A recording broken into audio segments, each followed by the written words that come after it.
আমাদের জীবনে না এমন কিছু কঠিন সত্যি আছে যা জানাটা খুব দরকার। তো চলুন, আজ আমরা জীবনকে ঠিকঠাকভাবে চালানোর জন্য এরকমই কিছু চিরন্তন জ্ঞান আর কঠিন বাস্তবতা নিয়ে একটু কথা বলি। তো চলুন এই কথাটা দিয়েই শুরু করা যাক। আচ্ছা, একবার ভেবে দেখুন তো, এ দুনিয়ার সবার চোখে ভালো হওয়া এটা কি আদৌ সম্ভব? আজ পর্যন্ত কেউই কিন্তু এটা পারেনি। তাহলে এই যে সবার মন জয় করার একটা বৃথা চেষ্টা, সেটা ছেড়ে আমাদের ফোকাসটা ঠিক কোথায় করা উচিত? আসুন সেটাই খুঁজে বের করি। আজকের আলোচনায় আমরা মূলত ৫টা বিষয় নিয়ে কথা বলবো।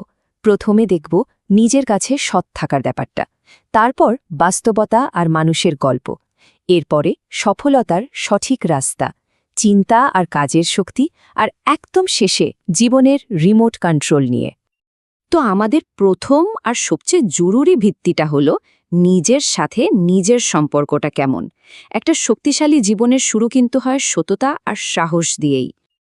কিন্তু আমরা যে সবসময় বলি সৎসাহস, এটার আসল মানেটা কি বলুন তো?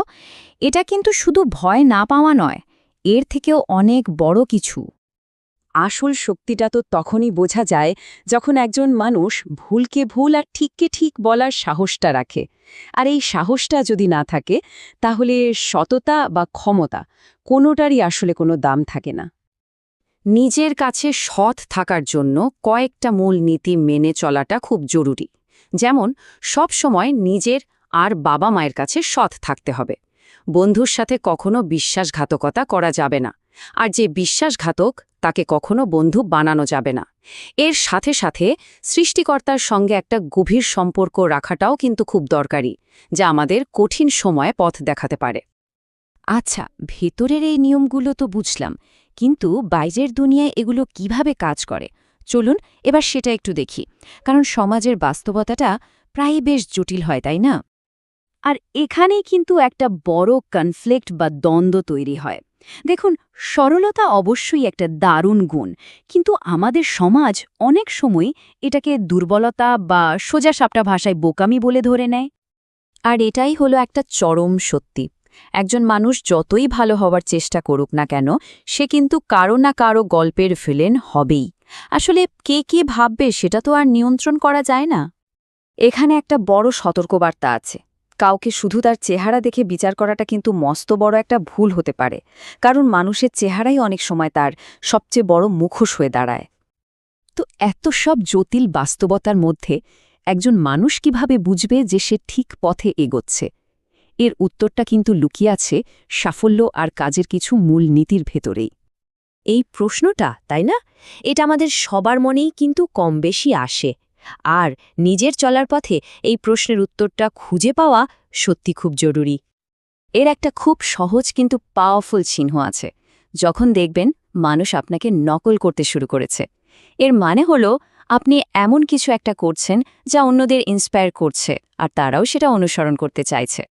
সাফল্যের আসল চাবিকাঠিটা কিন্তু লুকিয়ে আছে মানসিকতায়। যারা সফল তারা কিন্তু ভাগ্যের ওপর ভরসা করে বসে থাকে না, তাদের বিশ্বাসটা থাকে নিজের পরিশ্রম আর চেষ্টার ওপর।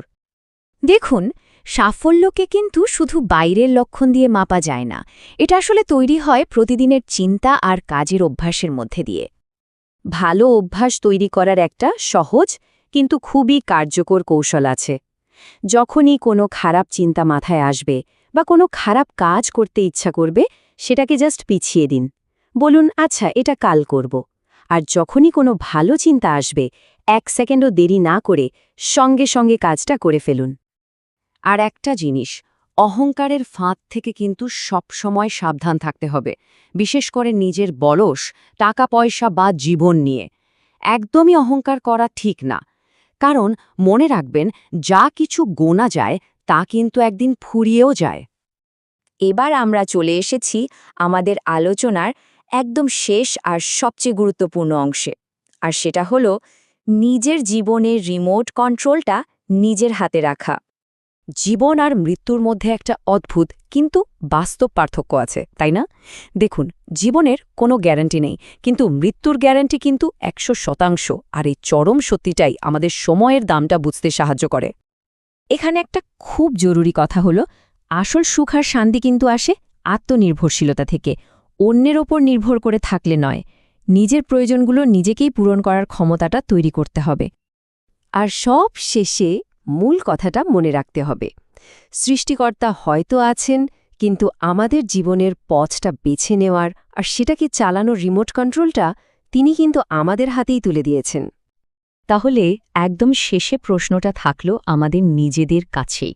এত কিছু শোনার পর, এত কিছু জানার পর আমরা আমাদের নিজেদের জীবনের গল্পটা ঠিক কিভাবে লিখছি?